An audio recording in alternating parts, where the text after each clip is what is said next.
My daughter's fingers slipped into mine, just as everyone clapped and the candles flickered. Her grip was cold, her face pale.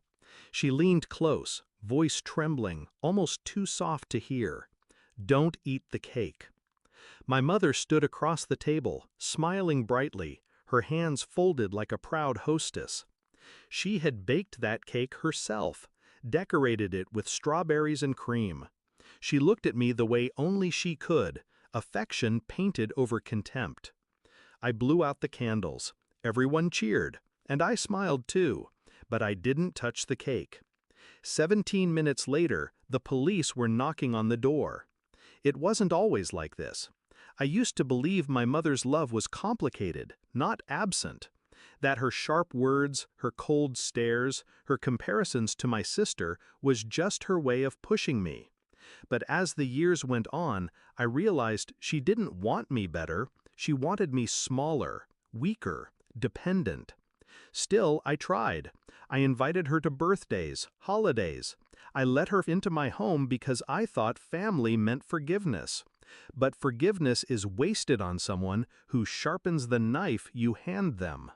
The signs started weeks before the party. Little things my daughter noticed that I brushed off. Grandma slipping into the kitchen when no one was looking. The whispered phone calls.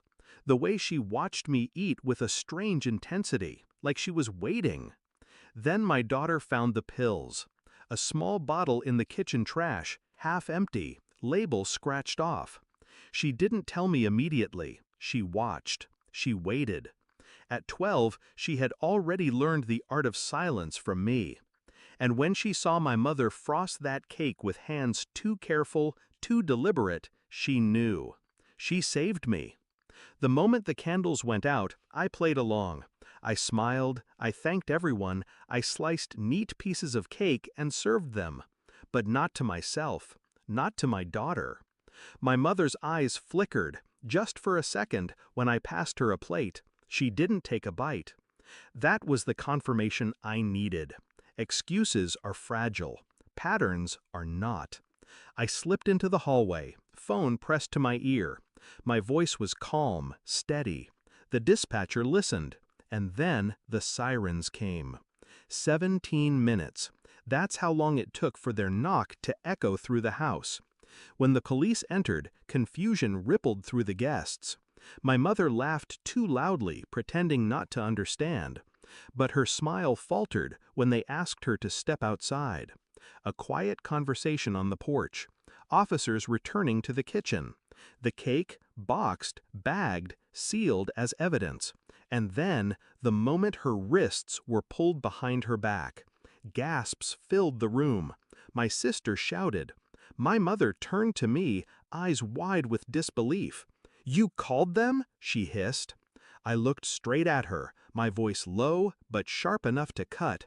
"You poisoned the wrong generation." The lab results came back within days. Enough sedatives in that cake to drop me cold. Too much for it to be a mistake. The story spread faster than I expected. Family who once worshipped her stopped calling. Friends avoided her name. The woman who lived for reputation watched it collapse overnight. She tried to spin it, said I framed her, said I wanted attention. But truth doesn't need decoration. Truth sits steady, silent, undeniable. Revenge didn't come in one blow. It came in steps. First, I made sure custody arrangements were updated, legally severing any chance she'd get near my daughter again. Second, I cut off every lifeline she depended on, money, contacts, favors she leached from me. Third, I told the story, plainly and simply to anyone who asked. No exaggeration, no venom, just facts. And facts were enough to bury her. Her trial is coming. Her face will be printed in papers. The grandmother who tried to poison her own child. I don't need to scream. The world will do that for me. My daughter rides her bike in the driveway now, free and laughing. I watch her and I feel something I haven't in years. Peace. Because she knows the truth. She saw it herself. and she'll never doubt my silence again. Some people think revenge is about rage. It's not. Rage is sloppy. Revenge is patient. Revenge waits in the dark, collects its evidence, and chooses the perfect moment to step into the light. And when it does, it doesn't just destroy, it reveals. That night, after the police car drove away and the guests trickled out in stunned silence, I stood in the empty kitchen. The ruined cake sat in its evidence bag on the counter. I stared at it, imagining the bite I never took. Then I whispered to myself, steady and calm, "She tried to kill me with sweetness, but I killed her with silence."